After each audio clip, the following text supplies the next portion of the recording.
you need to take over this company and you need to manage all the things. I was not offered anything on a silver platter. Why I should sell brooms or floor cleaner? It was not a glamorous business or a glamorous market or something like that. The first job role they offered me was a area sales manager. My father took the jewelleries of my grandmother and kept it for a mortgage and took the loan out of it. I remember saying that they used to go on a Luna, keeping the cases of cartons of phenyl on the back, doing retail to retail. During that time, my father took a bold decision, took over Multi-Crore file in 2001 and took a big major risk of his life.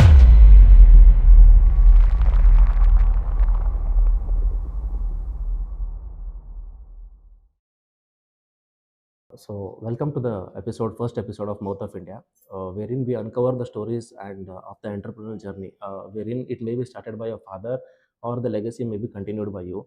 So, why we stated this point is 2025. This year was marked as the year of entrepreneurs actually, wherein, however, there was a failure ratio of 80 to 90% in this era, the startup this thing.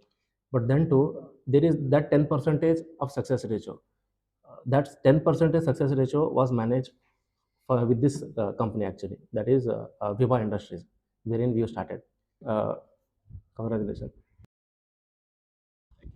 Mr. Dhruvachandra.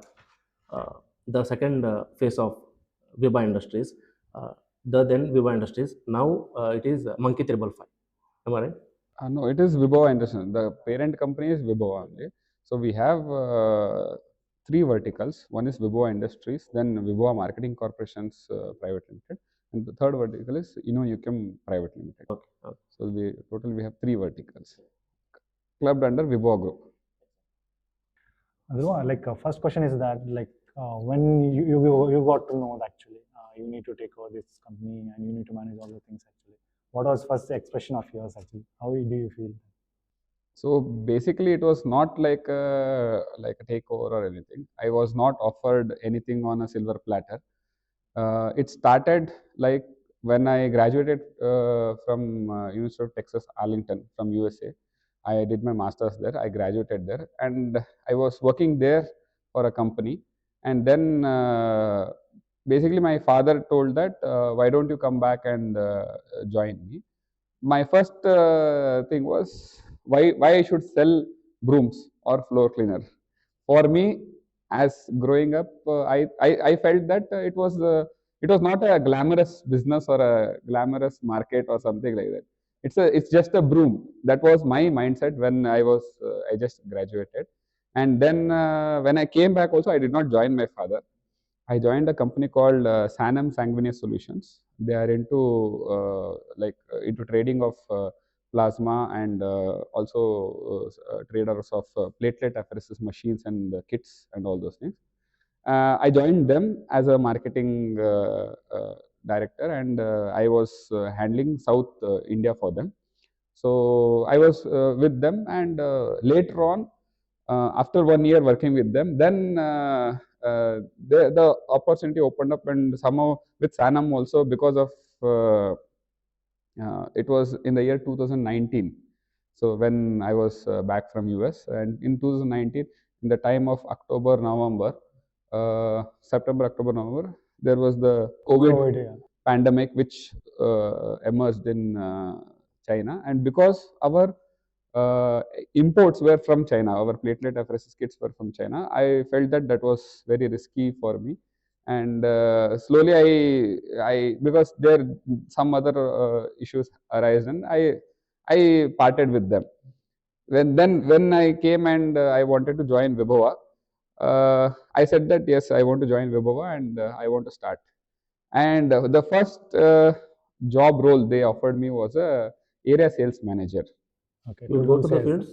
Yes. So I started with handling just 13 members team.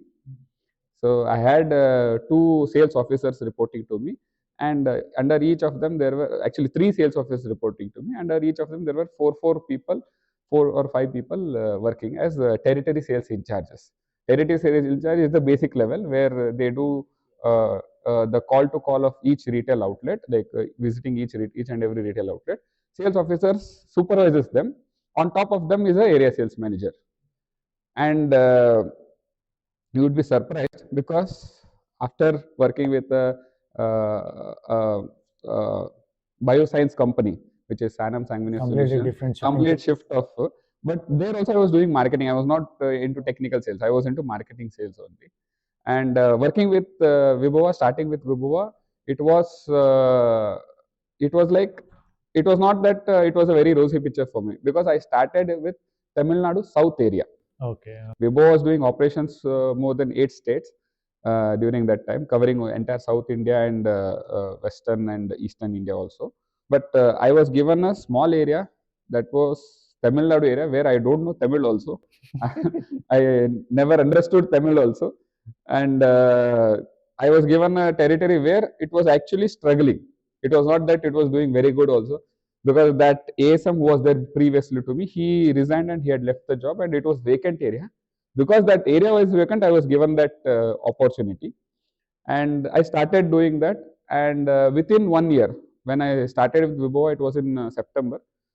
Within that February, because till March there was no COVID effect in India, but after March the lockdown, everything happened. But till February, whatever the 6-month time frame that I worked in that region, right, the business growth was, I added 25% growth in that 6 months timeline.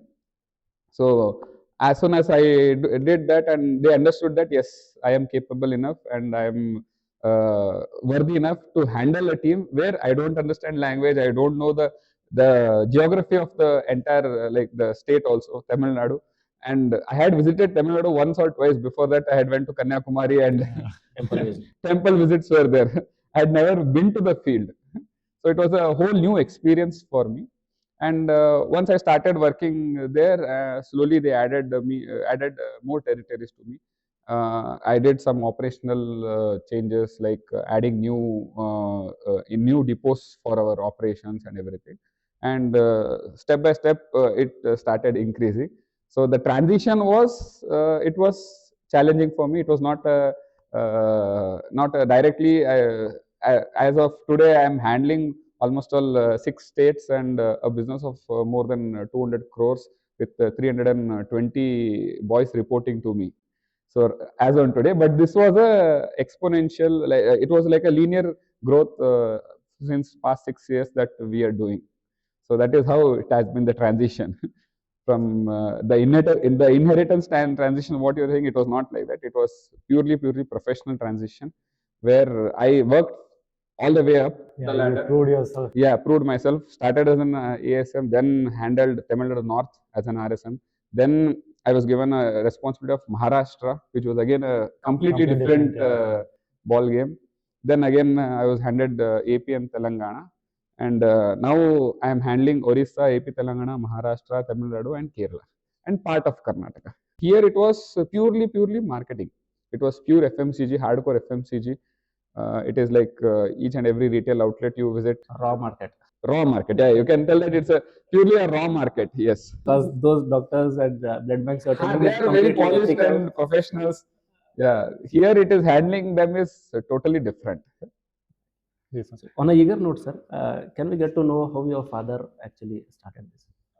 With what evolution did he came? So basically, my father, he is a BSc Science graduate.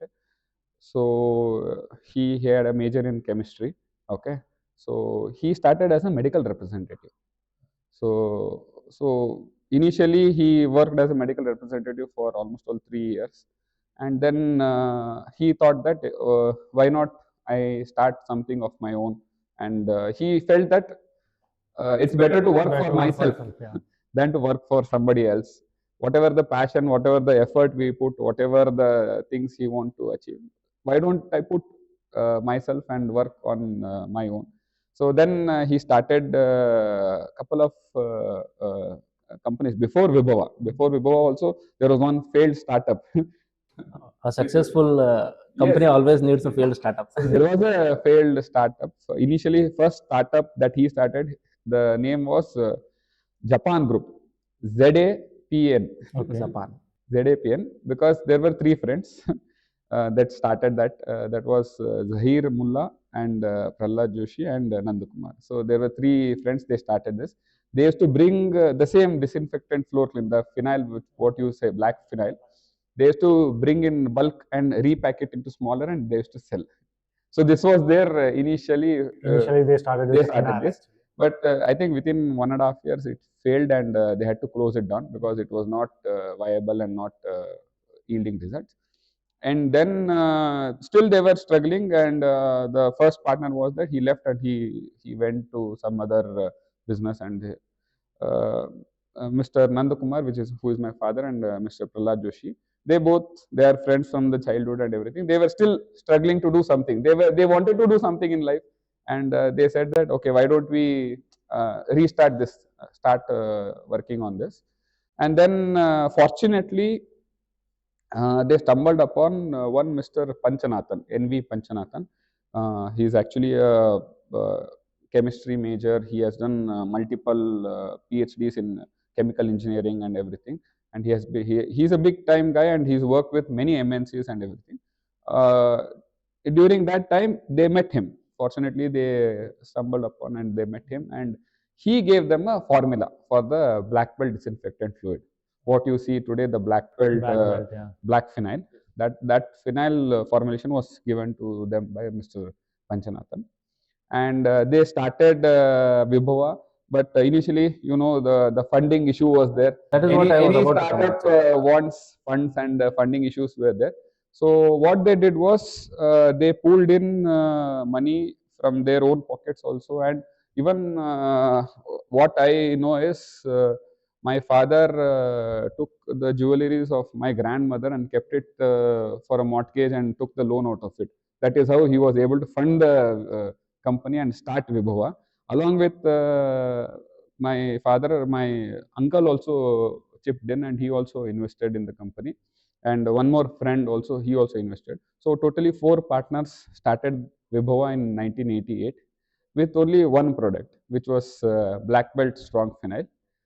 And reason for starting black belt also was, during those days, the entire North Karnataka market, or even you can tell entire Karnataka market also, the black phenyl was coming from either from Sangli, Kolhapur, or from North India part, like West Bengal, and there were 3-4 phenyl brands. Still they are there, like Prince Phenyl, Bengal Phenyl, Pampa Phenyl, and there were other major players also. 90% was coming from outside. There were no local manufacturers present in entire North Karnataka. So he did a survey and he saw the market gap. If a retailer places an order today, he used to get it after 15 days. That was the gap issue. Yeah, transportation issue. Transportation, because it has to come from all the way from Sangli or Kolhapur or Pune or even from Mumbai. So, and if at all there is a manufacturer present in Karnataka, they were in Bangalore. No manufacturer was present in this part of region. So major roadblock that they found was availability. Demand is there, product requirement is there, everybody is using it, but there is no availability. So they identified this market gap, and they started campaigning this. And still, I remember saying that they used to go on a Luna, keeping the cases of cartons of phenyl on the back, doing retail to retail selling and all those things. And brick by brick, he has built the company. Started as a medical representative with no background of business or no background of entrepreneurship or anything. He is the first generation entrepreneur truly, and he has put all the heart and effort into the company. And by 1995 or 1994, they were doing very good business. I think if I remember correctly, they were doing a turnover of almost all 20 lakh rupees an annum on those days. So started in 1988 on Vijay Dashmi day. On Dasara's 10th day, they started the company, and today we are. That's great. One actually. prominent this thing, sir. 1988, as you quoted, there was an era of Gandhi's actually at that time, because funding is a major issue in business. Correct. Because nowadays, why entrepreneurs fail is that 10% is only succeed is they have their capital. Moreover, they have that guts to do, as your father had. This is the main thing, because government funding on today's date is also very tough to get. But then too, there are many sources how to get those things. On those days, your father managed both. That is, whether it may be porter issues. Example, if you want to export your this thing, raw materials from Assam or these parts, your father has to physically visit Correct. their depot and those farmers and everything to take the brooms and everything Correct. from them. And next thing is the only railways was the only thing I think those days to get the porters back to our depots. Correct. So that is really unmatchable actually. His journey, getting on the Luna and selling those black belt, this thing is, it's a legacy actually. Definitely, definitely. I would say that till 1999, 2000, we were a small time company doing a business of. We reached 1 crore turnover in 2000 only. So we were a small time company. In 2001, we got a major breakthrough. Why the reason being is we were only into manufacturing of disinfectant fluids, and we had added bleaching powder also, which was one more similar product line. In 2001, we got an opportunity. What you know today, Monkey 555, it was actually owned by Jayant Products Limited. Mr. Nemichan Mehta was the founder of that company, and his brothers were handling it. So in 2001, they wanted to sell Monkey 555 brooms, and they wanted to exit the company. So they had some financial troubles and everything. They wanted to close down and they wanted to exit. And that time, my father was helping him to liquidate and everything. And that time, Mr. Mehta offered my father that, why don't you buy Monkey 555? Okay. And suddenly he was also shocked, because I'm just a 1.2 crores company. I'm doing this much of business, and you are expecting me to purchase a business which is worth 40 crore rupees. 40 or 50 crore rupees on those days. They were doing a turnover of 40 to 50 crore rupees. You were expecting to purchase this big company, and we are only present in Karnataka and parts of Tamil Nadu, like bordering states of Karnataka, like Anantapura and Hosur, like these districts we are present, and little bit of Kolhapur and Sangli we are started.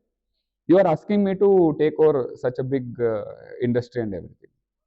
They said that no, currently the valuation is that much, but we can negotiate and discuss. And during that time, my father took a bold decision and took a big major risk of his life, I would say, and took over Monkey 555 in 2001. So that was a major milestone, I would say, or major game-changing situation that happened for Vibhava entirely. Yeah, that's the highest selling product. Yes, yes.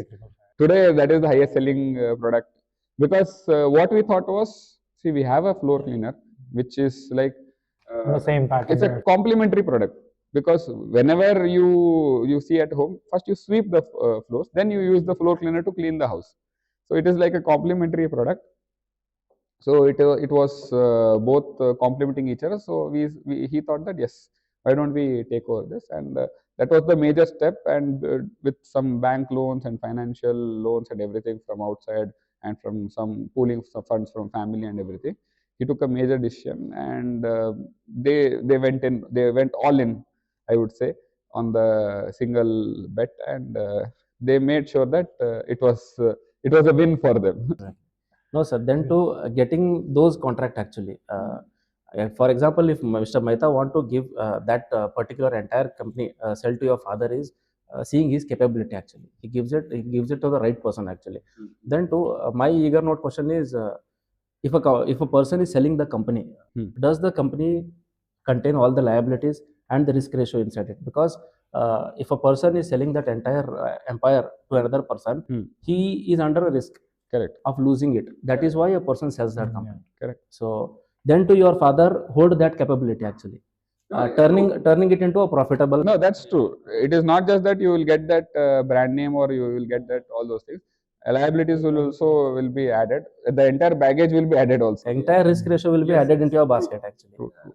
Handling that thing is a great thing actually. So there, what they did was initially when we took over the company, what they did was they found out that there were multiple product lines with us. Like today, if you ask me, you say Monkey 555 is the brand name, correct? Why 555?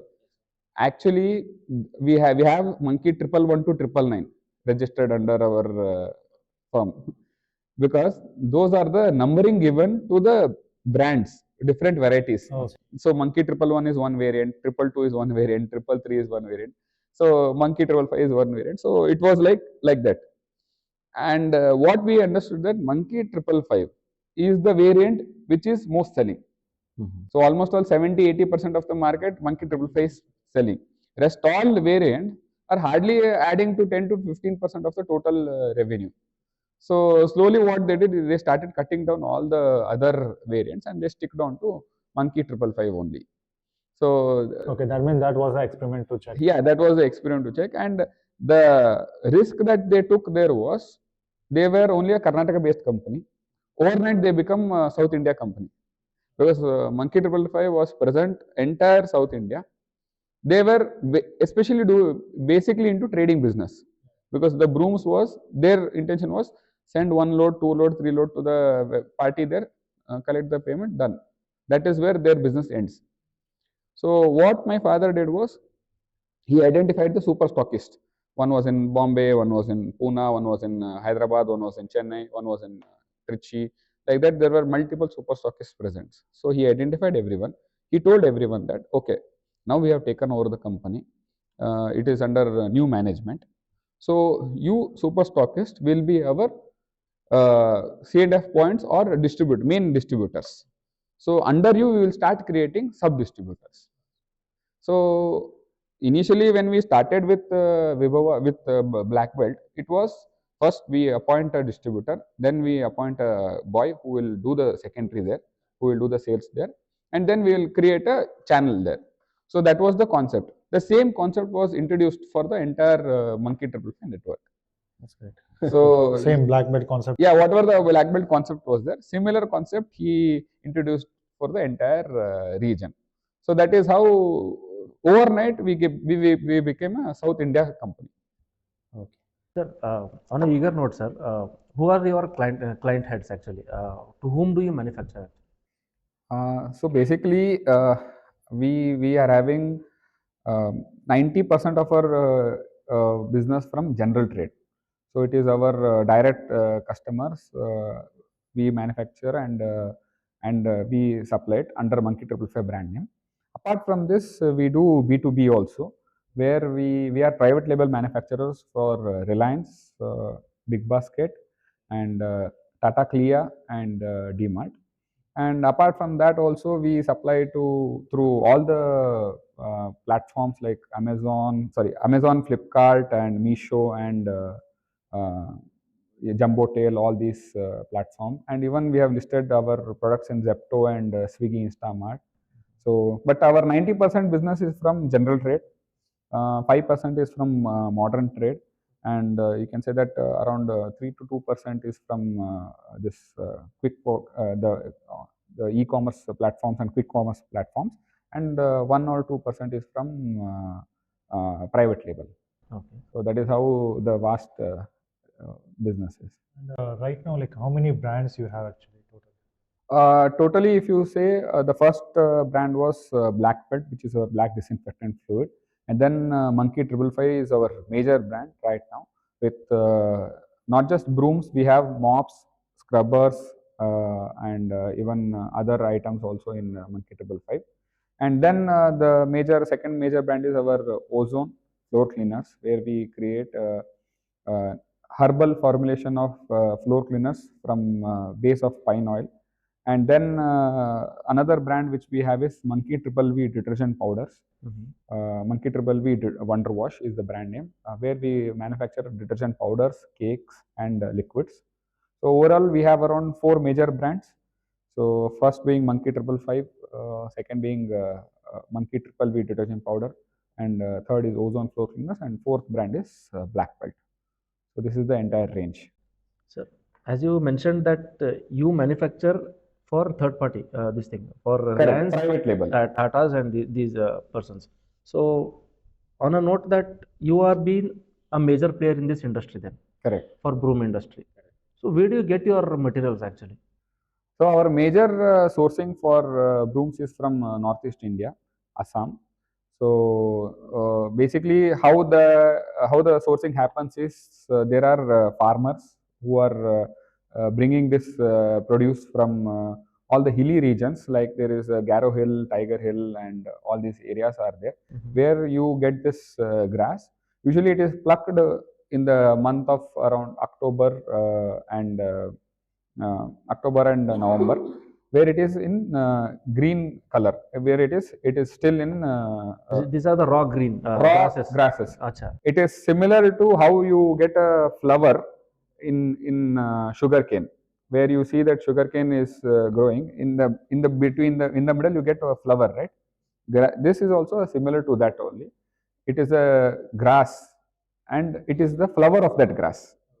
In North India, you call this as Fool Jadu. Fool Jadu is what the name is. Fool is the grass of that flower of that grass. Okay. So they pluck this and they bring this in from a lot of hilly areas, and they dry this grass. And from there, the agents collect this grass, and then they bring it to the APMC yards. So where the traders collect this into bundles, raw bundles of 50 kgs, and then from there we purchase the raw materials. So from there it comes to our godowns, and here we do the sorting and grading of the grass. So that is how we have been able to give them good quality and consistency in the quality throughout the years. Sir, as you mentioned that farmers pluck the this thing grass from the hilly region. Correct. So is there any scarcity of the grass being wet? Because drying is a bigger issue, because we get the brooms with entire dry leaves. Correct. So those are hand picked by the farmers. So is there any stagnancy of water there? No, there is no stagnancy because it is all hilly regions are there.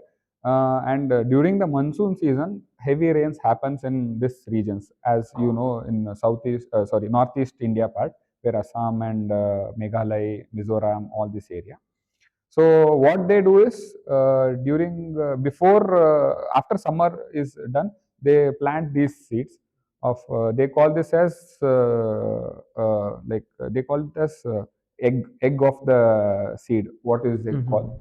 So अंडा डालते हैं बोलते हैं उसको. They in their language, local slang.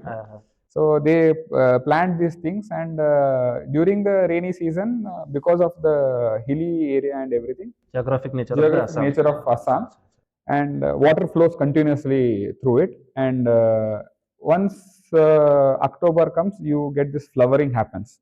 So as soon as flowering happens, they go there and they pluck the flowers of this grass, and that is when they get around say 100 kg or 200 kg per farmer. That is brought down from the hills to the bottom regions, and there they dry it in their own houses and everything. It's a very nice way of drying. They crisscross it bundles and they dry it, and all the moisture is removed, and it becomes lightly brownish, from green to brownish during that time. And from there the agents pick up and they dry it completely, thoroughly. Because if dryness is not happened 100%, there is a chance of fungus formation also. So that is one of the challenges that we face if we put grass where the moisture content is more. Any dryers installed in your industry? No, we don't have any dryers. It is natural. It is natural process. It is naturally dried because one thing is, because of our scale, it is highly impossible to put a dryer system or anything, because right now we are procuring around 700 to 800 loads of grass every year for our scale, and we are able to manufacture around 1 lakh units of brooms every day.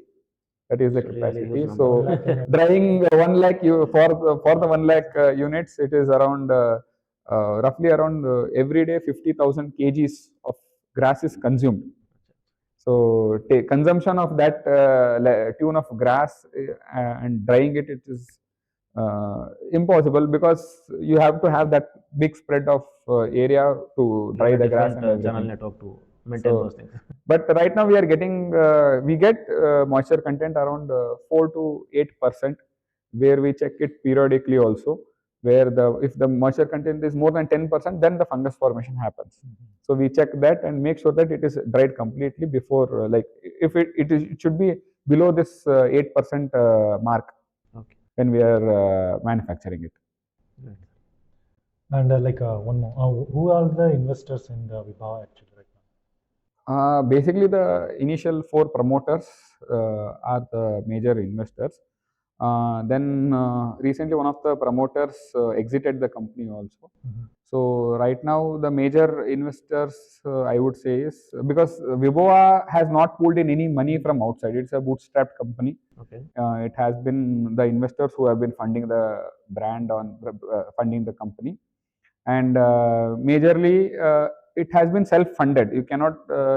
It is usually the bank loans or the things that they take, or it is self-funded always. So my father is there, Mr. Nandu Kumar is the major investor. Then Mr.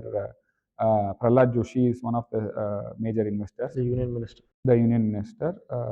Because they both started the company. Before he was into politics, he started this. Yes. He entered politics in 2004. Okay. Before that, they were both doing the same business. Both were handling Vibhava. And still today, he is the partner and investor in the company. But he is not active in the business. But he observes. Yes. There is usually a very good frequency match between my father and Mr. Prahlad Joshi, where like monthly once or monthly twice they meet or they chat over the phone, and he gets an update what is happening, and he knows that Mr. Nandakumar will take care of everything. There is the trust and friendship that has been built over 50 years. That confidence is important in business. Correct. So that is there, and if anything happens, if any trouble happens or any issues happen, he's always there to support us, guide us, and help us out. And always it's been that after he ventured into politics, my father has taken care of all the major decisions and everything. Along with him, Mr. Uday Badkar is also there. He is also one of the partners. And then they both have been they both have been working in tandem and making sure that whatever the requirement of financial requirements were there, that has been fulfilled. Great. Yes. And what is the one quote you always believe in and stick to that actually? One quote, nothing comes right off my mind. It's better that the everything will happen at right moment or right time or right opportunity. So you should be that right guy at that right time. That should be your one quote. Yeah. Grab that opportunity. No, not loyal exactly. You should be at that. You should be present at that right time. See, happening time. So that is the one quote I would say, that because see, you can say, for example, like you mentioned Nokia. They did not adopt or they did not change through the time. They were late. When they started phones, yes, they were the first guys, but they did not change when the time changed. They remained as the stagnant, and so the one quote that would be, you should be the right guy at the right time, and you should change. You should be open to change, Ready to adapt. Ready to adapt to the changing environment. That is what I feel is like one quote that we have to be ready for the change. Yes. Thank you. Thank you. Thank you.